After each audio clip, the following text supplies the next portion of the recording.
Yes, dear students of managerial accounting, Assalamu alaikum. Today we are going to start with the new topic, and that is another interesting topic, that is flexible budgeting. Flexible budgeting. And before this chapter, we have gone through in detail with the profit planning, and it was budgeting. इससे पहले जो हम पढ़ रहे थे वो क्या पढ़ रहे थे? बजटिंग, यानी कि उस बजटिंग को आपने प्रॉफिट प्लानिंग का नाम दिया या स्टैटिक बजट का नाम दिया। किसका नाम दिया? अगर आपसे स्टैटिक बजट के बारे में बात की जाए या प्रॉफिट प्लानिंग के बारे में बात की जाए तो ये वो चैप्टर है जिसको हम बहुत अच्छी तरह से कंप्लीट कर चुके हैं।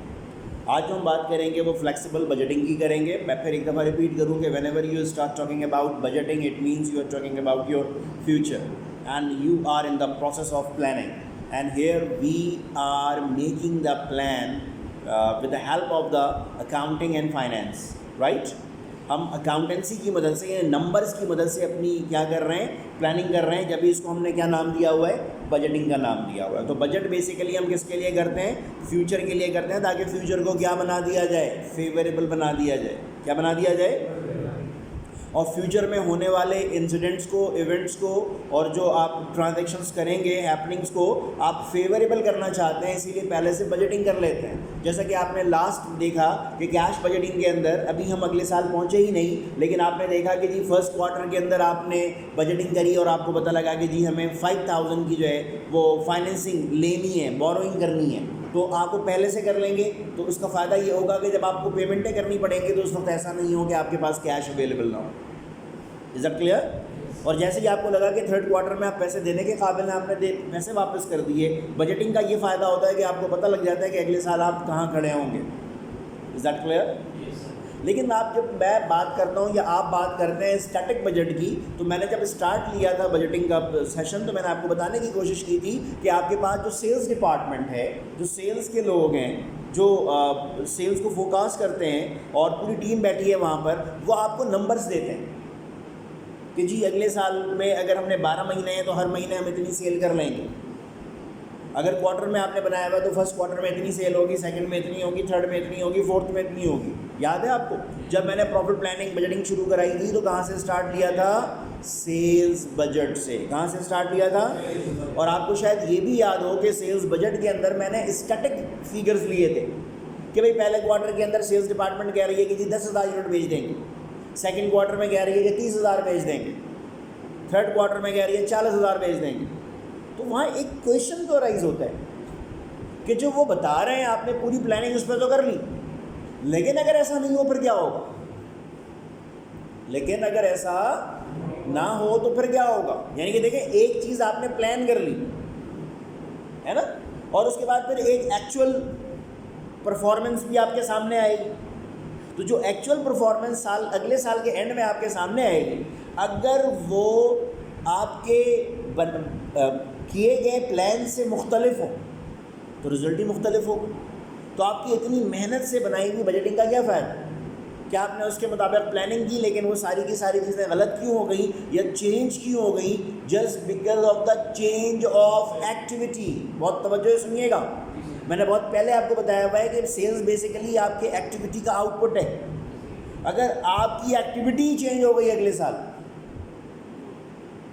तो क्या उस एक्टिविटी के चेंज होने से आपकी रेवेन्यू और कॉस्ट अफेक्टेड नहीं होंगी? एग्जैक्टली होंगी। तो when you are thinking about the change activity और the actual level of activity कि भाई ये अगले साल की प्लानिंग कर रहे हैं, अगले साल की प्लानिंग में हमने ये रखा कि जी पहले क्वार्टर में 10,000 यूनिट बेच देंगे। सपोज दैट 10,000 नहीं बेच रहे, 12,000 बेच रहे हैं, 15,000 बेच रहे हैं, 5,000 बेच रहे हैं, या आपने जो प्लानिंग की है, जो स्टैटिक प्लानिंग की है, आपकी एक्चुअल एक्टिविटी उससे ऊपर भी हो सकती है और उससे ऊपर भी हो सकती है और उससे, ये बात समझ आ रही है आपके? मैं फिर रिपीट करूं कि एक्चुअल लेवल ऑफ एक्टिविटी आपकी प्लानिंग से ऊपर भी हो सकती है और नीचे भी। अगर एक्टिविटी ऊपर हो गई तो आपकी रेवेन्यू भी चेंज हो जाएगी, बढ़ जाएगी। लेकिन सर जब एक्टिविटी ऊपर होगी तो कॉस्ट भी तो बढ़ जाएगी। शाबाश। कौन सी कॉस्ट बढ़ेगी? फिक्स कॉस्ट तब्दील नहीं होगी, लेकिन वेरिएबल कॉस्ट क्या हो जाएगी? तब्दील हो जाएगी। ये बात समझ आ रही है? अगर मैं आपसे एक लम्हे के लिए पूछ लूं कि आपने प्लानिंग की थी कि 10,000 यूनिट बेच देंगे पहले क्वार्टर में, लेकिन आपने 12,000 यूनिट बेच दिए, कितने बेच दिए? तो उसकी वजह से क्या हुआ कि आपकी रेवेन्यू भी स्टैटिक प्लानिंग के मुताबिक नहीं रही, चेंज हो गई, और साथ साथ आपकी कॉस्ट भी चेंज हो गई। तो अब फ्लेक्सिबल बजटिंग आपको ये सिखाती है कि जनाब आप स्टैटिक ना रहें, आप एक्चुअल सोचें कि एक्चुअल जो एक्टिविटी हुई है उस एक्चुअल एक्टिविटी में आपकी रेवेन्यू क्या प्लान होनी चाहिए थी और आपकी कॉस्ट क्या प्लान होनी चाहिए थी। Is that clear? So flexible budgeting is basically the performance evaluation. Performance? Evaluation. And whenever you talk about what the evaluating the performance, it means you need to wait to the actual figures.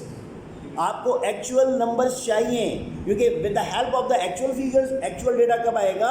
जब वो actual वो incident या happening हो चुकी होगी, है ना।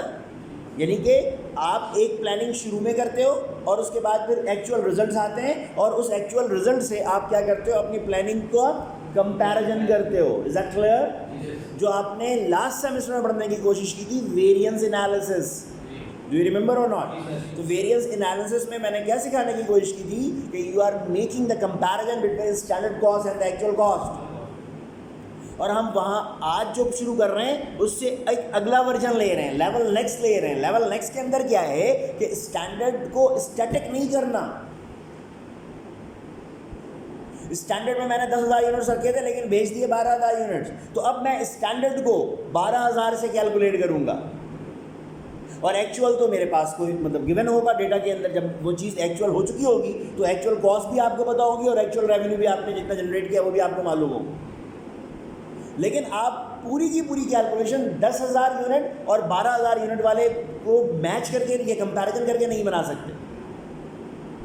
तो फ्लेक्सिबल बजटिंग जो है वो सिंपल आपको ये बताती है कि actual on the basis of actual data, actual level of activity के मुताबिक आपकी रेवेन्यू और कॉस्ट क्या होनी चाहिए थी और अभी एक्चुअल है क्या।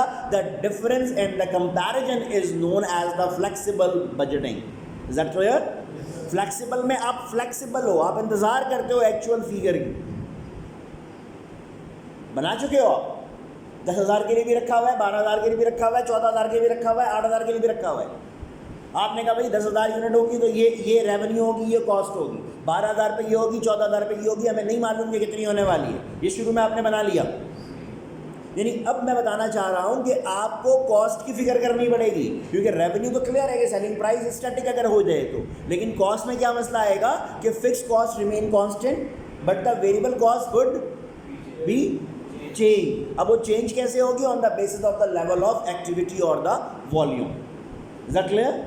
तो आपको मैं फिर रिपीट करूं कि on the basis of actual level of activity you will have to calculate what the revenue should have been and what the cost should have been. Why I'm talking about cost? क्योंकि fixed cost तो remain unchanged, लेकिन variable cost क्या होगी? तब्दील होगी। level of activity higher, variable cost would be higher. level of activity if it is lower than your static plan, it means your variable cost would be clear? Yes. इस comparison को, इस performance analysis को हम performance evaluation कहते हैं या flexible budget कहते हैं। या तो फ्लेक्सिबल बजटिंग के अंदर, देखिए मैं फिर रिपीट करूं, स्टैटिक प्लानिंग के अंदर, स्टैटिक बजटिंग के अंदर क्या है कि आपने एज्यूम कर लिया कि 10,000 पीसेस बेचेंगे, उससे आमदनी ये आएगी और खर्चे ये होंगे, गेटिंग, और ये हमें मुनाफा मिलने वाला है। लेकिन यहाँ फ्लेक्सिबल के अंदर क्या है कि सारे का सारा जो मामला है वो किस पर बेस करता है? आपकी एक्चुअल लेवल ऑफ एक्टिविटी पे, कि उस एक्चुअल लेवल ऑफ एक्टिविटी जो डेटा आपको मिली उससे आपको ये मालूम करना था कि इस एक्चुअल लेवल ऑफ एक्टिविटी पे आपकी रेवेन्यू और कॉस्ट क्या होनी चाहिए थी एज पर योर बजट और प्लान, और अभी है क्या एक्चुअल। इन दोनों के डिफरेंसेस को या इन दोनों के कंपैरिजन को परफॉर्मेंस इवैल्यूएशन या फ्लेक्सिबल बजट का नाम देते हैं। क्लियर? अब हम इसके प्रैक्टिकल्स करें।